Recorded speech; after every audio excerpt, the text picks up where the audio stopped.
Answer. நான் ஆட்சிக்கு வந்த அடுத்த நொடிய, அடுத்த வினாடிய, நொடியும் வினாடியும் ஒண்ணுதான் ஐயா. அடுத்த நொடியே, அடுத்த வினாடியே கன்னியாகுமரி இருந்து சென்னை வரை அனைத்து பெண்களும் பேருந்தில் இலவசமாக பயணம் செய்வார்கள். சத்தத்தை காணாம இப்ப முதலமைச்சர் ஆன பிறகு அந்த இலவச பேருந்தை மகளிருக்கு நான் அறிவித்தபடி அப்படின்னு கையெழுத்து போட்டிருந்தீங்கன்னா நீங்க உண்மையிலேயே உண்மையான மக்கள் தொண்டன் என்பதை மக்கள் ஏற்றுக்கொண்டிருப்பார்கள். 6 சிலிண்டர் தருகிறேன்.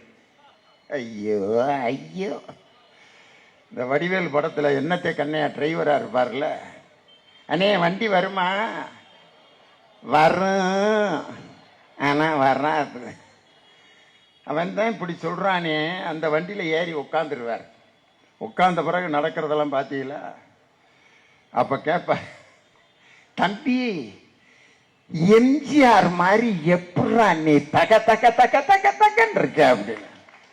அப்ப வடிவேல் கேட்பாரு, முன்ன பின்ன எம்ஜிஆரை பார்த்திருக்காடா நீயே?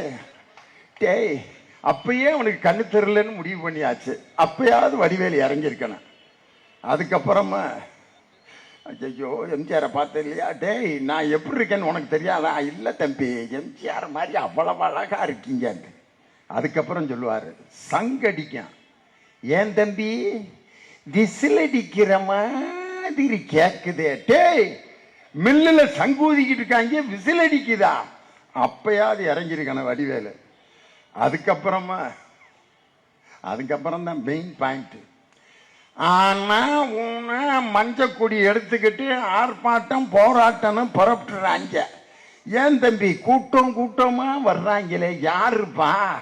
டேய் லாரிடா அப்படின்னு ஊதுன பிற்பாடு மோதி அந்த புகைக்கு நடுவில் எந்திரிப்பாரு வடிவேலு. வரும் வராதுன்னு நிறந்து சொன்னானே, நம்பி வண்டியில ஏறி இப்படி ஆயிட்டமேன்னு 6 சிலிண்டரு, தாய்மாமே சீரு, எம்புட்டு பாக்குரு.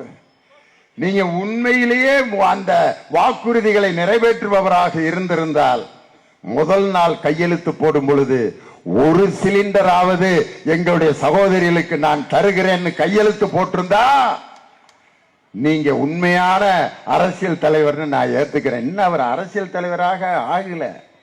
இன்னைக்கு என்ன நடந்துகிட்டு இருக்குன்னா, சென்னை கோட்டைங்கிறத செட்டிங் போட்டு முதலமைச்சராக அவர் ஷூட்டிங்ல நடிச்சுக்கிட்டு இருக்காரே ஒழிய இன்னும் என் தலைவர் முத்துவேல் கருணாநிதி ஸ்டாலின் போல அந்த 3 கையெழுத்து எப்படிப்பட்ட முத்தான கையெழுத்து அது? அப்படி கையெழுத்து போட்டவர் முதல்வரா? இன்னைக்கு இப்படி டுபாக்கூர் கையெழுத்து போட்டவர் முதல்வரா? எல்லாருக்கும் ரொம்ப ஞாபகமான ஒரு நாள். அது என்ன நாள்? ஜூன் 12, மேட்டூர் அணை திறக்க வேண்டிய நாள். சென்ற ஆண்டு என்னுடைய தங்க தளபதி அவர்கள் மேட்டூர் அணையை இதே ஜூன் மாசம் 12ஆம் தேதி திறந்து வைத்தார். ஆனா இப்ப இருக்க நம்ம முதலமைச்சர் எங்க இருக்கார் தெரியுமா? கொல்லூர் மூகாம்பிகை கோயில்ல துண்டை புத்திட்டு சாமியும் போட்டுக்கிட்டு இருக்காரு. மேட்டூர் அணைக்காக காத்திருக்கிற விவசாயிகள் கடைமடை பகுதியில் தலையில் துண்டை போட்டு அமர்ந்து கொண்டிருக்கிறார். எம்ஜிஆர் அவர்கள் மூகாம்பிகை கோயிலுக்கு போவாரு, அதனால நானும் போவேன் அப்படின்னு. இதே மாதிரி ஃபாலோ பண்ண எவ்வளவோ பேர் வீணா போயிருக்காங்க தெரியுமா? நான் கங்கா கவிரிங்கிற படத்தில் நடித்தேன். ஏவிஎம் ஸ்டுடியோவில் செட்டிங்ஸ் இது ஷூட்டிங்கு. அப்போ ஒரு ரூம்ல உட்காந்து எனக்கு ஒருத்தர் மேக்கப் போட்டுக்கிட்டு இருந்தாரு.